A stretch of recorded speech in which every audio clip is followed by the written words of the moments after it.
समाजी बदलाव ते पंजाबी औरत डॉक्टर शहजादी जमुरत अवान नाल गलबात करनगियां नौशी भट्ट।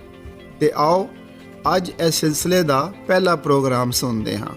आदाब, सलाम, सत श्री अकाल। मैं अनोशी भट्ट। प्रोग्राम का सरनामा है समाजी बदलाव ते पंजाबी औरत। यह प्रोग्राम एक किताब women and social change in Pakistan दे विच लिखे गए विचारों को मुख रख के तरतीब दिता गया है। इस किताब की लिखारन ने डॉक्टर शहजादी जमुरत अवान साहिबा ते साडे नाल इस प्रोग्राम दे विच मेहमान भी ने डॉक्टर शहजादी जमुरत अवान जी, ਜਿਹੜੇ ਇਸ ਵੇਲੇ foreman Christian college university Lahore ਵਿੱਚ ਐਸੋਸੀਏਟ ਪ੍ਰੋਫੈਸਰ ਨੇ ਤੇ ਸਿਆਸਤ ਵੀ ਪੜ੍ਹਾਉਂਦੇ ਨੇ। ਪ੍ਰੋਫੈਸਰ ਸਾਹਿਬਾ ਦੀ ਤਰਫ ਜਾਣ ਤੋਂ ਪਹਿਲਾਂ ਮੈਂ ਤੁਹਾਨੂੰ ਇਹ ਵੀ ਦੱਸ ਦਿਆਂ ਕਿ ਇਸ ਕਿਤਾਬ ਤੋਂ ਪਹਿਲੇ ਮੁਖਤਲਿਫ ਰਿਸਰਚ ਆਰਟੀਕਲ ਲਿਖ ਚੁੱਕੇ ਨੇ ਤੇ ਉਸਤਾਦ ਰਿਸਰਚਰ ਲਿਖਾਰੀ ਹੋਣ ਦੇ ਨਾਲ ਨਾਲ ਸ਼ਾਇਰੀ ਤੇ ਸਟੋਰੀਆਂ ਵੀ ਲਿਖਦੇ ਨੇ। ਜੀ ਡਾਕਟਰ ਸਾਹਿਬਾ, ਕੀ ਹਾਲ ਹੈ ਤੁਹਾਡਾ? शुक्रिया नौशीन जी, मैं बिल्कुल ठीक ठाक। ਅੱਛਾ, ਅਸੀਂ ਤੁਹਾਡੇ ਕੋਲੋਂ ਪੁੱਛਣਾ ਚਾਹੁੰਦੇ ਹਾਂ ਕਿ ਇਹ ਕਿਤਾਬ ਤੇ ਪੰਜਾਬੀ ਔਰਤਾਂ ਤੇ ਹੈ, ਪਰ ਤੁਸੀਂ ਇਹਨਾਂ ਦੀ ਜ਼ਿੰਦਗੀ ਦੇ ਕਿਸ ਪੱਖਾਂ ਤੇ ਆਪਣੀ ਤਹਿਰੀਰ ਵਿੱਚ ਜ਼ਿਕਰ ਕੀਤਾ ਹੈ, ਜ਼ਰਾ ਸਾਡੇ ਸੁਣਨ ਵਾਲਿਆਂ ਲਈ ਮੁਖਤਸਰ ਦੱਸੋ। अच्छा, असल विच नौशीन जी ਇਹ ਕਿਤਾਬ ਪਾਕਿਸਤਾਨ ਤੇ ਖਾਸ ਕਰ ਪੰਜਾਬੀ ਮੁਆਸ਼ਰੇ 'ਚ ਔਰਤਾਂ ਦੇ ਕਿਰਦਾਰ ਦੇ ਮੁਕਾਮ ਨੂੰ ਵੱਖ ਪੱਖਾਂ ਦੇ ਹਵਾਲੇ ਨਾਲ ਸਮਝਣ ਦੀ ਕੋਸ਼ਿਸ਼ ਹੈ। ਜਦੋਂ ਮੈਂ ਵੱਖ ਪੱਖਾਂ ਕਹੀਆਂ ਨੇ ਤੇ ਇਹ ਤੋਂ ਮੁਰਾਦ ਹੈ ਤਾਲੀਮ ਤੇ ਇੱਕ ਅਲੱਗਾ ਚੈਪਟਰ ਹੈ, मीडिया ते एक वक् चैप्टर है, कानून, इंतजामी इकदामात, सियासी अमल ते समाजी तंजीमां दे हवाले नाल पंजाबी औरत दे किरदार, तब्दीली ते तरक्की दे उत्ते एक भरवीं एक बहस है। ਤੇ ਇਹਦੇ ਨਾਲ ਅਗਰ ਤੁਸੀਂ ਇਹਦਾ ਹੋਰ ਜਾਇਜ਼ਾ ਲਓ ਤੇ ਇਹਦੇ ਵਿੱਚ ਮੌਜੂਦਾ ਲਿਟਰੇਚਰ ਦੇ ਜਾਇਜ਼ੇ ਦੇ ਨਾਲ ਵਸੀਹ ਪੈਮਾਨੇ ਤੇ ਯੂਨੀਵਰਸਿਟੀ ਦੀ ਕੁੜੀਆਂ ਤੇ ਮੁੰਡਿਆਂ ਦੇ ਇੰਟਰਵਿਊਜ਼ ਤੇ ਸਰਵੇ ਵੀ ਸ਼ਾਮਿਲ ਕੀਤੇ ਨੇ। ਅਗਰ ਮੈਂ ਤੁਹਾਨੂੰ ਦੱਸਾਂ 622 ਕੁੜੀਆਂ ਤੋਂ ਮੈਂ ਸਰਵੇ ਲਿੱਤਾ ਹੈ ਇਹ ਕਿਤਾਬ ਲਿਖਣ ਵਾਸਤੇ। ਇਸ ਤੋਂ ਅੱਡ ਔਰਤਾਂ ਦੇ ਮਸਲਿਆਂ ਤੇ ਕਾਨੂੰਨੀ ਮਾਹਿਰੀਨ ਤੇ ਸਮਾਜੀ ਕਾਰਕੁਨਾਂ ਦੇ ਮੁਬਾਹਿਸੇ ਵੀ ਇਹਦੀ ਬਹਿਸ ਦਾ ਹਿੱਸਾ ਹੈ। ਜੇ ਮੈਂ ਇਸ ਕਿਤਾਬ ਦੇ ਥੀਮ ਨੂੰ ਸਾਦੇ ਲਫ਼ਜ਼ਾਂ ਵਿੱਚ ਤੁਹਾਨੂੰ ਦੱਸਾਂ ਤੇ ਇਹ ਪੰਜਾਬ ਵਿੱਚ ਔਰਤਾਂ ਦੇ ਹੱਕਾਂ ਨੂੰ ਲੈ ਕੇ ਸਮਾਜੀ, ਸਕਾਫਤੀ, ਕਾਨੂੰਨੀ, ਸਿਆਸੀ ਤੇ ਇਕਤਸਾਦੀ ਪੱਖਾਂ ਨੂੰ ਚਰਚਾ ਵਿੱਚ ਲਿਆਉਣ ਦੀ ਇੱਕ ਕਾਵਿਸ਼ ਹੈ। ਬਹੁਤ ਸੋਹਣਾ ਤੁਸੀਂ ਦੱਸਿਆ। ਅੱਛਾ ਡਾਕਟਰ ਸਾਹਿਬ, ਸਵਾਲ ਹੈ ਕਿ ਅਸੀਂ ਵੇਖਿਆ ਹੈ ਕਿ ਪਾਕਿਸਤਾਨ ਵਿੱਚ ਸ਼ੁਰੂ ਤੋਂ ਬਰਾਬਰੀ ਦੀ ਚਰਚਾ ਨੂੰ ਮਸ਼ਕੂਕ ਨਜ਼ਰਾਂ ਨਾਲ ਵੇਖਿਆ ਜਾਂਦਾ ਹੈ, ਪਰ ਇਹਦੇ ਬਾਵਜੂਦ ਅਸੀਂ ਵੇਖਿਆ ਹੈ ਕਿ ਔਰਤਾਂ ਦੇ ਹੱਕਾਂ ਦੀ ਚਰਚਾ ਕਿਸੇ ਨਾ ਕਿਸੇ ਸ਼ਕਲ ਵਿੱਚ ਸਮਾਜ ਦਾ ਇੱਕ ਹਿੱਸਾ ਰਹੀ ਹੈ। ਤੁਸੀਂ ਇਸ ਚਰਚਾ ਦਾ ਨਤਾਰਾ ਆਪਣੀ ਕਿਤਾਬ ਵਿੱਚ ਕਿੰਝ ਕੀਤਾ ਹੈ? ਬਿਲਕੁਲ ਦਰੁਸਤ ਕਿਹਾ ਤੁਸੀਂ ਨੌਸ਼ੀਨ ਜੀ। ਅਸਲ ਵਿੱਚ ਔਰਤਾਂ ਦੇ ਹੱਕਾਂ ਦੀ ਚਰਚਾ ਤੇ ਕਿਸੇ ਨਾ ਕਿਸੇ ਸੂਰਤ ਵਿੱਚ ਸਮਾਜ ਦਾ ਹਿੱਸਾ ਰਹੀ ਹੈ, ਕਦੀ ਭਰਵੀਂ ਤੇ ਕਦੀ ਹੌਲੀ। ਮੈਂ ਤਾਰੀਖੀ ਇਤਬਾਰ ਦੇ ਨਾਲ ਇਹਨੂੰ 4 ਫੇਜ਼ਸ ਵਿੱਚ ਤਕਸੀਮ ਕਰਾਂਗੀ। ਪਹਿਲਾ ਦੌਰ 1947 ਤੋਂ ਲੈ ਕੇ 1956 ਦਾ ਸੀ, ਜਦੋਂ ਸਾਰੀ ਤਵੱਜਾ ਵੰਡ ਦੇ ਨਤੀਜੇ 'ਚ ਆਏ ਮਸਲਿਆਂ ਨੂੰ ਸੁਲਝਾਉਣ ਵਾਸਤੇ ਲੱਗ ਗਈ। ਹਰ ਕੋਈ ਇਹੀ ਵੇਖ ਰਿਹਾ ਸੀ ਇਹ ਮਸਲਿਆਂ ਨੂੰ ਹੱਲ ਕਿਸ ਤਰ੍ਹਾਂ ਕਰਨਾ ਹੈ। ਉਸ ਵੇਲੇ ਕੋਈ ਬਹਿਸ ਨਹੀਂ ਸੀ ਕਿ ਔਰਤਾਂ ਨੂੰ ਕਿਸ ਤਰ੍ਹਾਂ ਹਕੂਕ ਦੇਣੇ ਨੇ ਜਾਂ ਉਹਨਾਂ ਦੀ ਆਜ਼ਾਦੀ ਦਾ ਕੋਈ ਮਾਮਲਾ ਹੈ ਜਾਂ ਨਹੀਂ। ਅਤੇ ਦੂਜਾ ਦੌਰ ਇਹਦਾ ਸ਼ੁਰੂ ਹੁੰਦਾ ਹੈ ਅਯੂਬ ਖਾਨ ਦਾ ਦੌਰ, ਜਿਹਨੂੰ ਅਸੀਂ ਕਹਿੰਦੇ ਹਾਂ, ਜਿਹਦੇ ਵਿੱਚ ਅਸੀਂ ਦੇਖਿਆ ਕਿ ਤਨਜ਼ੀਮਾਂ ਨੇ ਜੋ ਖਾਸ ਤੌਰ 'ਤੇ ਔਰਤਾਂ ਦੀਆਂ ਤਨਜ਼ੀਮਾਂ ਸੀ, ਉਹਨਾਂ ਨੇ ਖਾਨਦਾਨੀ ਮਾਮਲਾਤ ਤੇ ਕਾਨੂੰਨ ਸਾਜ਼ੀ 'ਤੇ ਜ਼ੋਰ ਦਿੱਤਾ। ਅਤੇ ਬਾਅਦ ਵਿੱਚ ਅਸੀਂ ਦੇਖਿਆ ਸ਼ਾਦੀ ਅਤੇ ਤਲਾਕ ਦੇ ਮਾਮਲਿਆਂ ਵਿੱਚ ਔਰਤਾਂ ਦੇ ਹਕੂਕ ਨੂੰ ਉਹਨਾਂ ਨੇ ਮੁਮਕਿਨ ਬਣਾਇਆ। ਇਹ ਉਹ ਦੌਰ ਸੀ ਜਦੋਂ ਅਸੀਂ ਵੇਖਿਆ ਹੈ ਕਿ ਪੰਜਾਬ ਵਿੱਚ ਵੀ ਔਰਤਾਂ ਦੇ ਬਰਾਬਰ ਹੱਕਾਂ ਦੀ ਚਰਚਾ ਸ਼ੁਰੂ ਹੋ ਜਾਂਦੀ ਹੈ। ਤੀਸਰਾ ਦੌਰ 1977 ਤੋਂ ਸ਼ੁਰੂ ਹੁੰਦਾ ਹੈ ਅਤੇ 1988 ਵਿੱਚ ਇਹ ਜਾਂਦਾ ਹੈ। ਅਤੇ ਇਹ ਜ਼ਿਆਉਲ ਹੱਕ ਦੇ ਹਦੂਦ ਆਰਡੀਨੈਂਸ ਦਾ ਦੌਰ ਸੀ, ਜਦੋਂ ਅਸੀਂ ਵੇਖਿਆ ਔਰਤਾਂ ਨੂੰ ਨਿਸ਼ਾਨਾ ਬਣਾਇਆ ਗਿਆ ਅਤੇ ਔਰਤਾਂ ਦੀਆਂ ਤਨਜ਼ੀਮਾਂ ਨੇ ਆਪਣੇ ਆਪ ਨੂੰ ਇਕੱਠਾ ਕੀਤਾ। ਤੁਸੀਂ ਵੇਖੋਗੇ ਔਰਤਾਂ ਨੇ ਹੱਕਾਂ ਦਾ ਦਿਫਾ ਕੀਤਾ ਪੂਰੀ ਤਰ੍ਹਾਂ। ਫਿਰ ਚੌਥਾ ਦੌਰ ਜੋ 1999 ਤੋਂ ਸ਼ੁਰੂ ਹੋਇਆ, ਜੋ ਹਾਲੇ ਤੱਕ ਮੈਂ ਸਮਝਦੀ ਹਾਂ ਉਹ ਜਾਰੀ ਹੈ। ਇਹ ਪਰਵੇਜ਼ ਮੁਸ਼ਰਫ ਜਦੋਂ ਸੀ, ਜਨਰਲ ਪਰਵੇਜ਼ ਮੁਸ਼ਰਫ, ਉਹਨਾਂ ਦਾ ਦੌਰ ਸੀ ਅਤੇ ਇਹਦੇ ਵਿੱਚ ਅਸੀਂ ਵੇਖਿਆ ਵਿਮਨ ਪ੍ਰੋਟੈਕਸ਼ਨ ਬਿੱਲ ਪਾਸ ਹੋਇਆ ਅਤੇ ਕਾਨੂੰਨ ਸਾਜ਼ੀ ਦਾ ਤਾਂ ਸਮਝੋ ਤੁਸੀਂ ਬੂਹਾ ਹੀ ਖੁੱਲ੍ਹ ਗਿਆ। ਤੇ ਖਾਸ ਤੌਰ ਤੇ ਔਰਤਾਂ ਦੇ ਹੱਕਾਂ ਤੇ ਕਾਨੂੰਨ ਪਾਸ ਹੋਏ। ਖਾਸ ਤੌਰ ਤੇ ਤੁਸੀਂ ਵੇਖੋ domestic violence bill, anti women practices bill, 18ਵੀਂ ਤਰਮੀਮ ਆ ਗਈ। 18ਵੀਂ ਤਰਮੀਮ ਨੇ ਸੂਬਿਆਂ ਨੂੰ ਇਹ ਇਖਤਿਆਰ ਦਿੱਤਾ ਕਿ ਉਹ ਆਪਣੇ ਹਾਲਾਤ ਨੂੰ ਵੇਖਦਿਆਂ ਇੱਕ ਕਾਨੂੰਨ ਸਾਜ਼ੀ ਕਰ ਸਕਦੇ ਨੇ, ਤੇ ਹਰ ਸੂਬੇ ਨੇ ਵੱਖੋ ਵੱਖ ਕਾਨੂੰਨ ਸਾਜ਼ੀ ਵੀ ਕੀਤੀ। ਤੇ ਇਹਦੇ ਨਾਲ ਨਾਲ ਅਸੀਂ ਵੇਖਿਆ ਇਸ ਦੌਰ ਦੇ ਬਾਅਦ ਸਿਵਲ ਸੁਸਾਇਟੀ, ਖਵਾਤੀਨ ਦੀ ਤਨਜ਼ੀਮਾਂ, ਸੋਸ਼ਲ ਮੀਡੀਆ, ਇਹਨਾਂ ਸਾਰਿਆਂ ਨੇ ਮਿਲ ਕੇ ਔਰਤਾਂ ਦੇ ਹੱਕਾਂ ਤੇ ਚਰਚਾ ਵਿੱਚ ਬੜਾ ਅਹਿਮ ਕਿਰਦਾਰ ਅਦਾ ਕੀਤਾ ਹੈ। ਤੁਸੀਂ ਬੜੇ ਸੋਹਣੇ ਤਰੀਕੇ ਦੇ ਨਾਲ ਸਾਡੇ ਸੁਣਨ ਵਾਲਿਆਂ ਨੂੰ ਤੇ ਮੈਨੂੰ ਵੀ ਸਮਝਾਇਆ। ਤੇ ਡਾਕਟਰ ਸਾਹਿਬ, ਤੁਹਾਨੂੰ ਲੱਗਦਾ ਹੈ ਕਿ ਔਰਤਾਂ ਦੀਆਂ ਤਨਜ਼ੀਮਾਂ ਨੇ ਉਹਨਾਂ ਔਰਤਾਂ ਦੇ ਅਸਲ ਮਸਲਿਆਂ ਨੂੰ ਸਹੀ ਤਰੀਕੇ ਨਾਲ ਆਪਣੀ ਜ਼ਿੰਮੇਵਾਰੀ ਨਿਭਾਈ ਹੈ? ਕਿਉਂਕਿ ਅਕਸਰ ਇਹਨਾਂ ਨੂੰ ਤਨਕੀਦ ਵੀ ਸੁਣਨੀ ਪੈਂਦੀ ਹੈ। ਚਲੋ ਕੋਈ ਇਸ ਗੱਲ ਤੋਂ ਤਾਂ ਇਨਕਾਰੀ ਨਹੀਂ ਹੈ ਕਿ ਔਰਤਾਂ ਦੇ ਹੱਕਾਂ ਦੀ ਲੜਾਈ ਅਸਲ ਵਿੱਚ ਉਹਨਾਂ ਸ਼ਹਿਰੀ ਜ਼ਨਾਨੀਆਂ ਨੇ ਸ਼ੁਰੂ ਕੀਤੀ ਜਿਨ੍ਹਾਂ ਦਾ ਤਾਲੁਕ ਅਮੀਰ ਤੇ ਸਿਆਸੀ ਘਰਾਣੇ ਨਾਲ ਸੀ।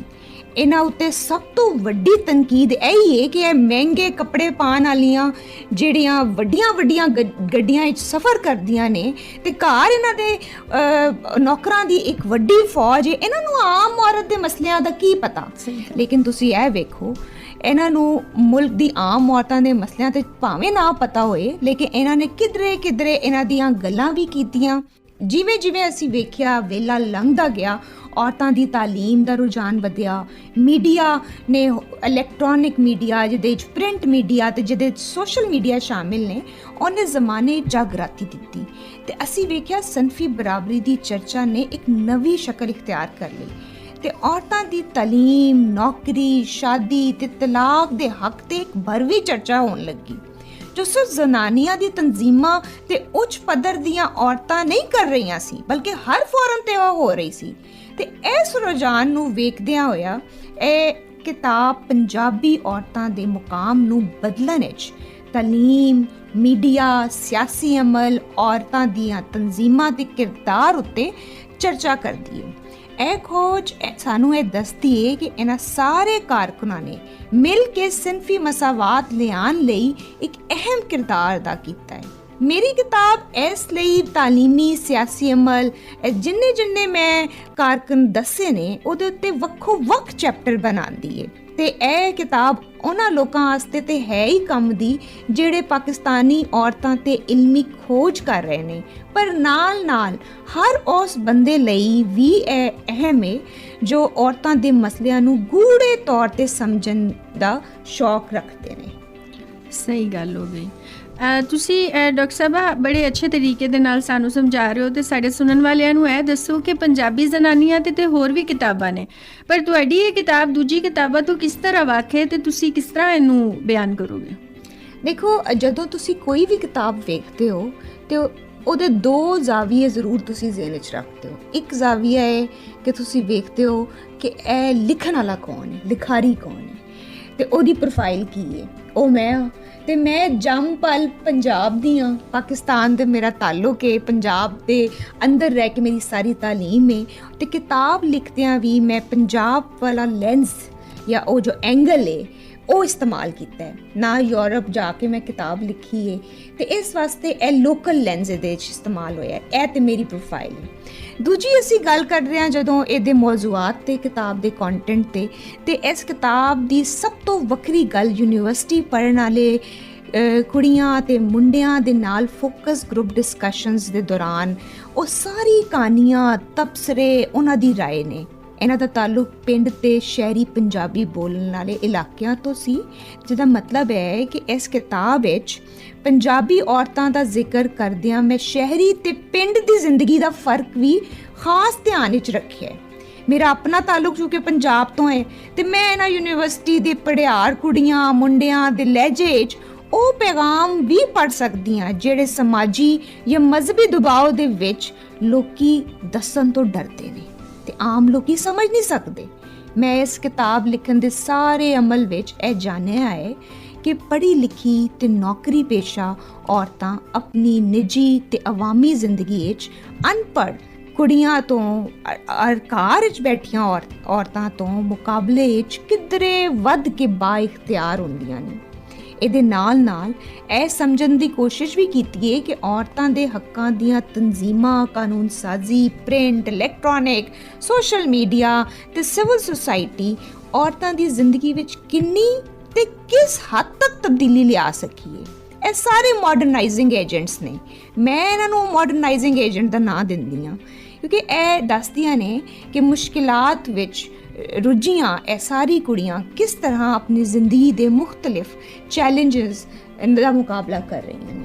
ਅੱਛਾ, ਤੁਸੀਂ ਡਾਕਟਰ ਸਾਹਿਬਾ ਬੜਾ ਸੋਹਣਾ ਸਾਨੂੰ ਸਮਝਾ ਰਹੇ ਹੋ ਤੇ ਦੱਸ ਵੀ ਰਹੇ ਹੋ ਤੇ ਪੰਜਾਬ ਦੀ ਔਰਤ ਦੇ ਬਾਰੇ 'ਚ ਜਿਸ ਤਰ੍ਹਾਂ ਤੁਸੀਂ ਸਾਨੂੰ ਦੱਸ ਰਹੇ ਹੋ, ਚੂँਕਿ ਅਸੀਂ ਆਪੇ ਵੀ ਪੰਜਾਬੀ ਹਾਂ ਤੇ ਅਸੀਂ ਇਹਨੂੰ ਚਾਹੁੰਦੇ ਹਾਂ ਕਿ ਲੋਕਾਂ ਤੱਕ ਸਾਡੀ ਗੱਲ ਜਿਹੜੀ ਹੈ ਉਹ ਪੂਰੇ ਤਰੀਕੇ ਦੇ ਨਾਲ ਪਹੁੰਚੇ। ਤੇ ਤੁਸੀਂ ਕੋਈ ਇਹੋ ਜਿਹਾ ਵਾਕਿਆ ਸਾਡੇ ਨਾਲ ਸਾਂਝਾ ਕਰ ਸਕਦੇ ਹੋ ਜਿਹੜਾ ਫੀਲਡ ਵਰਕ ਦੇ ਦੌਰਾਨ ਤੁਹਾਨੂੰ ਪੇਸ਼ ਆਇਆ ਹੋਵੇ ਤੇ ਹਾਲੇ ਤੱਕ ਤੁਹਾਨੂੰ ਯਾਦ ਵੀ ਹੋਵੇ?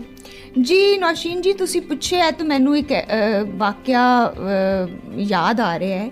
ਅਸਲ ਵਿੱਚ ਮੈਂ ਆਪਣੀ ਇਸ ਕਿਤਾਬ 'ਤੇ ਜਦੋਂ ਕੰਮ ਕਰ ਰਹੀ ਸੀ ਤੇ ਮੈਂ ਪੰਜਾਬ ਯੂਨੀਵਰਸਿਟੀ ਦੇ ਹੋਸਟਲ ਵਿੱਚ ਕੁਝ 6 ਮਾਹ ਦਾ ਅਰਸਾ ਗੁਜ਼ਾਰਿਆ ਤੇ ਉੱਥੇ ਕੁੜੀਆਂ ਦੇ ਨਾਲ ਗੁਫ਼ਤਗੂ, ਮਕਸਦ ਇਹ ਸੀ ਕਿ ਉਹਨਾਂ ਦੇ ਨਾਲ ਗੁਫ਼ਤਗੂ ਕਰਾਂ, ਉਹਨਾਂ ਕੰਫਰਟ ਲੈਵਲ ਉਹਨਾਂ ਦਾ ਵਧੇ। ਜਦੋਂ ਮੈਂ ਉਹਨਾਂ ਨੂੰ ਸਰਵੇ ਦਾ ਪਰਚਾ ਦਿੱਤਾ ਤੇ ਉਹਨਾਂ ਨੂੰ ਕਿਹਾ ਇਹਨੂੰ ਭਰ ਦਿਓ ਤੇ ਇੱਕ ਕੁੜੀ ਨੱਸੀ ਮੇਰੇ ਪਿੱਛੇ ਆਈ, ਮੈਨੂੰ ਕਹਿੰਦੀ ਏ ਮੈਂ ਤੁਹਾਨੂੰ ਇੱਕ ਗੱਲ ਪੁੱਛਣੀ ਸੀ। ਮੈਂ ਕਿਹਾ ਹਾਂਜੀ ਪੁੱਛੋ। ਮੈਨੂੰ ਕਹਿੰਦੀ ਏ ਕਿ ਇਹਦੇ 'ਚ ਤੁਸੀਂ ਪੁੱਛਿਆ ਕਿ ਮੈਨੂੰ ਵਿਰਾਸਤ ਦੇ ਕਾਨੂੰਨ ਦਾ ਪਤਾ ਹੈ ਤੇ ਮੈਨੂੰ ਤੇ ਨਹੀਂ ਪਤਾ, ਲੇਕਿਨ ਕੀ ਇਹੋ ਜਿਹਾ ਕੋਈ ਕਾਨੂੰਨ ਹੈ? ਮੈਂ ਕਿਹਾ ਹਾਂਜੀ ਹੈ, ਇਹ ਬਿੱਲ ਪਾਸ ਹੋਇਆ ਹੈ ਤੇ ਤੁਸੀਂ ਵਿਰਾਸਤ 'ਚ ਹਿੱਸਾ ਮੰਗ ਸਕਦੇ ਹੋ। ਤੇ ਮੈਨੂੰ ਕਹਿੰਦੀ ਏ ਮੇਰੀ ਮਾਂ ਦਾ ਹਿੱਸਾ ਉਹਨਾਂ ਦੇ ਭਰਾਵਾਂ ਨੇ ਨਹੀਂ ਦਿੱਤਾ ਤੇ ਮੈਨੂੰ ਦੱਸੋ ਕਿ ਕਿੱਥੇ ਜਾ ਕੇ ਅਸੀਂ ਕਹਿਣਾ ਹੈ ਕਿ ਸਾਨੂੰ ਹਿੱਸਾ ਨਹੀਂ ਮਿਲਿਆ, ਰਿਪੋਰਟ ਕਿੱਥੇ ਕਰਨਾ ਹੈ।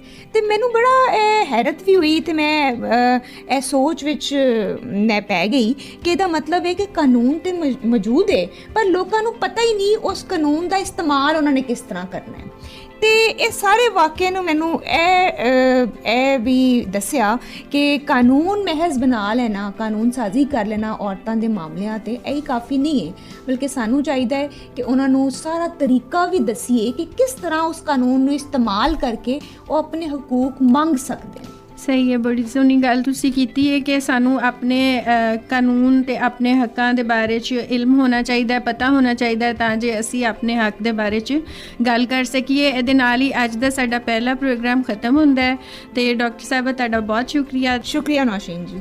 ਡਾਕਟਰ ਸ਼ਹਿਜ਼ਾਦੀ ਜ਼ਮੁਰਦ ਐਵਾਨ ਹੋਰਾਂ ਦੀ ਗੱਲਬਾਤ ਤੁਸੀਂ ਸੁਣੀ। ਗੱਲਬਾਤ ਨੂੰ ਅੱਗੇ ਟੋਰ ਰਹੀਆਂ ਸਨ ਨੋਸ਼ੀ ਬੱਟ ਤੇ ਇਹ ਸਿਲਸਿਲੇ ਦਾ ਸਰਨਾਮਾ ਸੀ ਸਮਾਜੀ ਬਦਲਾਅ ਤੇ ਪੰਜਾਬੀ ਔਰਤ।